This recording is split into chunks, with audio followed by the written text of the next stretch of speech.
Yo, what it do, YouTube? It is your boy Culture Shock. We are back with another video, and yes, we finally got some content and update on Carson Wentz scenario. I know we all been waiting for this, but we can't waste any more time. We gotta hop into this. So I do have the presser here on my device, my phone right here. I was about to say device, I don't know why. So I have it here. I'm pretty much gonna be summing it up. Pretty much based on what all went down. The scenario with Carson Wentz, the offseason, T.Y. Hilton, left tackle situation, wide receiver situation. All these things are right here, and I'm going to run down about it. To start off talking about Carson Wentz, should the Colts bring him back? I don't think so. I think it's been pretty clear that they're probably going to be moving on from Carson. Hey, they might even get rid of him before this video drops. But I'm pretty sure they're probably going to be moving on. If they do bring him back, it's because they don't have any other legit option to go for. Because let's just be honest. The free agency market, the quarterbacks that are in there are just not that great to try to put on this, not that good to put on this roster to try to move forward and try to contend because we did miss the playoffs last year. So, I mean, he would just be our last resort, if anything, if he does come back. This is no knock on Carson Wentz. This is no Carson Wentz slander. We will not do that. I will leave that up to you guys in the comment section. But like I said, if they don't have any other options, I'm pretty sure they're going to bring him back. But it looks like it's very highly odd that they might be moving on from Carson Wentz due to this presser that happened yesterday. So talking about it, starting off with Carson Wentz. He said on Carson Wentz and the quarterback situation for the Colts in 2022. This is Ballard, of course. I don't know. We're still working through it. I know I'm going to get a lot of questions on Carson Wentz right now. I don't have a direct answer for you. We're working through it. Jim Irsay and Frank Reich and I will sit down over the next 2 days and figure out what's going on. Ultimately, we'll figure out what's best for the Colts in short term and long term. So they don't. Well, of course, he's dodging the question at the beginning. They don't know what to do. So in 10 days, well, pretty much 9 when this video drops, we're gonna figure out what they're gonna do with Carson Wentz. And I'm pretty sure they're probably gonna move on from him. I'm pretty sure. This is just me rubbing the crystal ball predictions. I'm feeling like they're gonna move on from him. So let's just go ahead and keep on moving. On if the available quarterbacks in free agency and the draft will impact the Wentz decision. He says, I don't know if it will. Ultimately, you will have to have the guy you believe in and you can win. That will play some into it. But ultimately, we will make the decision that we think is best in the short and long term. Again, the same scenario questions with the same answer. Another question is on if Ballard, Irsay, and Reich agree on Wentz. He said it was a good discussion. I don't know if there's disagreement right now, but it's something we will sit down and discuss. All right, so we're getting a little greasy. So the people, the press is, of course, they're asking the same question, but spinning it around. So he's going to ask again on the first and third round pick the Colts gave up for Wentz being the factor in the decision. He said, don't let it be a factor. When we make the decision at the time, you can always make you think what is best. He said, you always make what you think is the best information that you have. I don't ever want to worry about what we gave up. We make the best decision going forward, and whatever the repercussions are, that's what it is, and we'll figure it out moving forward. Okay, so basically, they know they took a big toll moving forward to go to get Carson Wentz. They know they took the price to get Carson was insane. We could have got some other talent, but to be honest, we had to go get a quarterback because Phillip was gone, and we didn't have one in the future. So, hey, we had to do what we had to do. To look at it, we got a young edge rush who's probably going to have a promising year going into next season. So, I mean, we got a new defensive coordinator. So, of course, sacrifices have to be made to take the next step. That's pretty much how it goes in certain sports. You got to sacrifice something to have accomplishments. Of course, sacrificing those picks against Wentz was a huge sacrifice. But, I mean, at the end of the day, it'll probably pay off in the long run. It's a marathon, not a sprint, ladies and gentlemen. So, moving forward, he said on if the Colts players will be untouchable in the trade for a quarterback. He said, I don't ever want to say anybody's untouchable. If any Colts players will be untouchable in a trade for a quarterback. And he said, I don't ever want to say anybody's untouchable. So that means if he can go get the next guy to push us to make the playoffs and possibly win the Super Bowl, he's willing to give up whoever to make that happen. Y'all let me know in the comment section. He says, I don't ever want to say anybody's untouchable. We have players that we think a lot of that we think are big parts of the future. But I don't think anybody's untouchable. We would do whatever we think is best to win. both in short and long term. So, of course, the short, long term scenario again. But basically, he's saying nobody's untouchable. And if we have to move one of these top talents to go get the quarterback of the future, because the quarterback position is very important. It's very important, the quarterback position. If he has to do it, then that's what he's going to do. All right.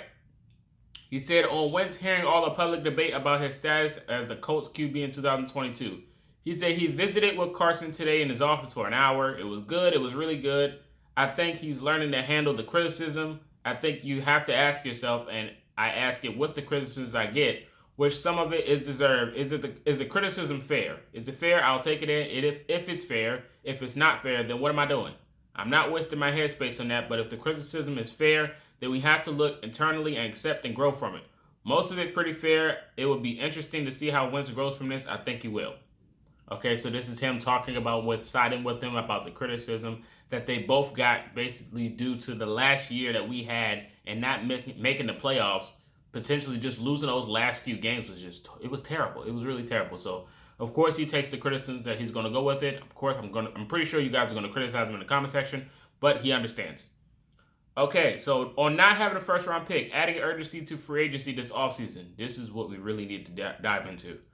He says, no, not really. We will continue to look. We will do the same we've done every year. If the opportunity presents itself that we think we are getting a player value at the right price, then we'll do it. Even if you have to overpay a little bit, I'm okay with that. It's just when you have to straddle yourself with 3 years of guaranteed money, because that's what the free agency is going for, the high-priced guys. And you miss on that, and if it leaves you no out, then the strength you're going forward. We are going to have some players here going forward that we want to keep, so that'll have to balance it out. So, of course, this is Ballard stating the future, moving forward with the young core, keeping the team together, yada, yada, yada. And he really don't want to overpay free agents. So when you guys wonder, why don't we go get the top talents? We need this wide receiver. We need this left tackle. We need this corner. We need this quarterback. Why don't we go get him? It's because Ballard doesn't want to overpay for talent that might not be worth it, especially what he's saying. And, I mean, hey, it is what it is. He wants to stay young. Do what you do. I mean, I can't really do anything about it. So, yeah. He says, on seeing if the playoffs has made him reconsider how Ballard has gone about building, he said, it makes me think, you want as many playmakers as you can get. Yes, I agree. He said, that would be the best way to summarize it. I think we have 3 really good ones. Jonathan Taylor, who I think is elite. Michael Pittman Jr., who I really think is good. And Naheem Hines, who we have to get involved more. And when he is involved more, we would usually do very well offensively. We need to add some more weapons, but at my core, you would have to be able to block people. I think one of the number of things for the quarterback is to feel comfortable, and he has to feel protected.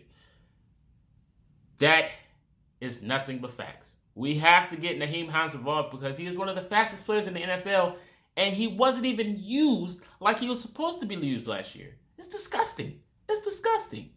And to make the quarterback feel protected, man, did you hit the nail on that one? Because, boy, was Carson Wentz seeing ghosts or what? Because every other play, it felt like he just was not ready to throw the football.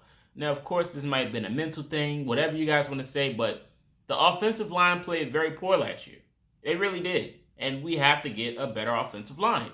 I agree with that. Now he's talking about T.Y. Hilton potential retirement and free agency. He said he had a good talk with T.Y. at the end of the season. As of a couple of weeks ago, yes, he wanted to play again. We will talk again. And T.Y. still can play. I want him to make that. Unfortunately, he got hurt for half of the season. But T.Y. can still play because he is smart as about any player I've been around. He just understands how to play the game, even if his skill set might not be the same as it was 3 or 4 years ago. His instincts and level of competence,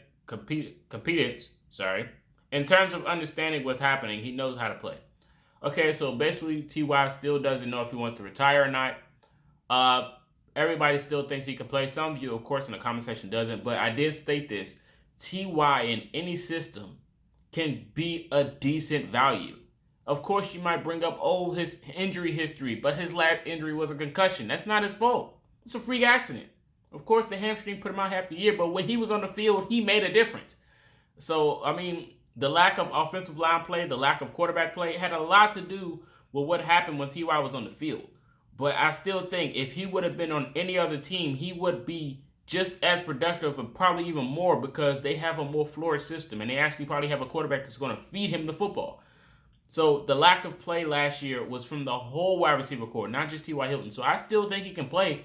Can he play here? Depends on the quarterback we're going to get. But if we don't have one, of course we want him to retire as a Colt and not play anywhere else. But if he still wants to play and he can probably contend somewhere else and be decent on the roster, I want him to go.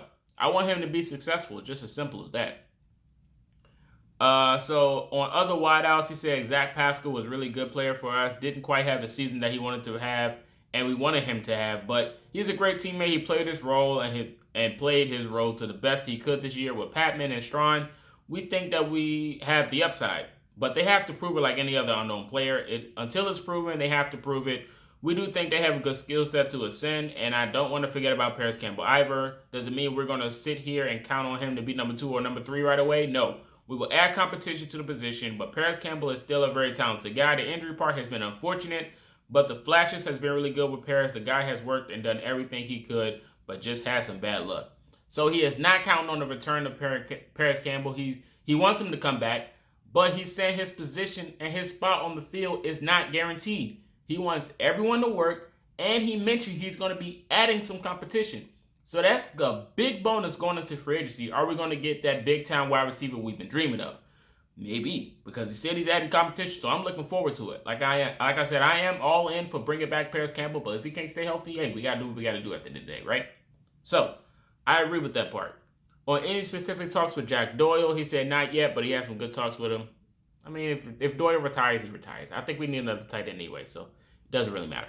On the offensive line, free agents in-house, I thought Mark and Chris Reed both had good years for us. And I thought the trade for Pryor ended up being good for us, and even Eric Fisher. Now, I know we lying about that. He was coming off an Achilles injury. We know that, but he still was not productive. He said, I thought that he had a 7-game stretch where he played really good. Didn't see that. Where he played really good. And then he had a pec and a knee injury at the end of the year. He tried to fight through it and it affected him some. We will see who we can get back. Will Freeze was like, we like Danny Penny, we like a lot. And I think Danny Penny has a really bright future in this league. We have some young guys, but we really think it can help us. We need to try to figure out who we can get in the line to go around Braden Smith, Quentin Nelson, and Ronnie Kelly. So basically he's saying they're not going anywhere. So for everyone that pretty much speculated on trading Big Q or Braden Smith or Ryan Kelly, they're not going anywhere. I'm pretty sure most of us expected that. On the extension for Big Q, he said, yeah, we're going to want to get Q out there, whether it's going to get done now, next year, or the next year. Whenever we can eventually get it done, he's that important to us. Good. On the defensive line, he said, we got work to do. You have 8 to 9 guys to rotate going into it. We lost Tyquan. That was a big loss for us, but Tyquan brought the extra juice for us, both inside and out. You have to have 8 or 9 to play this defense. We do have to work up front. I agree. And last but not least, he's talking about Gus Bradley. It is a very similar base system to what we're running with that we ran with Eberflus. Same tree, little different flavor, but still the emphasis on effort, speed, and fundamentals, taking the ball away. All those things we have talked about in the past, we're going to do with Gus. Okay, so summing it up, pretty decent press. Of course, some of you guys still won't believe every word he said, but I still think that they're probably going to be moving on from Carson Wentz. Like I said, the future seems kind of gloomy for Carson. I mean, I'm pretty sure he's going to go somewhere else and, probably be a starting quarterback elsewhere, but just not anymore in Indy. This was a rental season for Carson. Like I said, you can't really put all the blame on him. Of course, you can blame everybody else under the sun, but the moral of the story is we haven't had a set quarterback for about 4 years. We haven't had one set like a franchise quarterback for 4 years because the original one just happened to, just retire out of nowhere because he couldn't take the damage anymore. I mean, he waited and waited for protection, some extra talent, but the time we got all of it, it was just too late. So it's unfortunate that, he set our franchise back for a few years, but you got to understand the retirement, man. His body just couldn't take it anymore. It is what it is, but that is the whole reason why we're in this predicament right now at the quarterback controversy situation is because the regular one decided to, hang it up and just couldn't do it anymore. It is what it is, but at the end of the day, like I said, the price you pay for sacrifice is going to be an even bigger reward in the future. So you guys just have to be patient. We're going to have rough seasons. It is what it is, but this is where it touches your loyalty. Are you going to be loyal to the Colts? If not, then I totally understand. But if you are loyal, it'll pay off in the long run. But let me know your thoughts in the comment section about whole Carson Wentz. Should he be traded? Should he be cut? Let me know all about him. Should we run back with him another year? And what should we do in the offseason? This is Marcus, and until next time, you've been Culture Shock.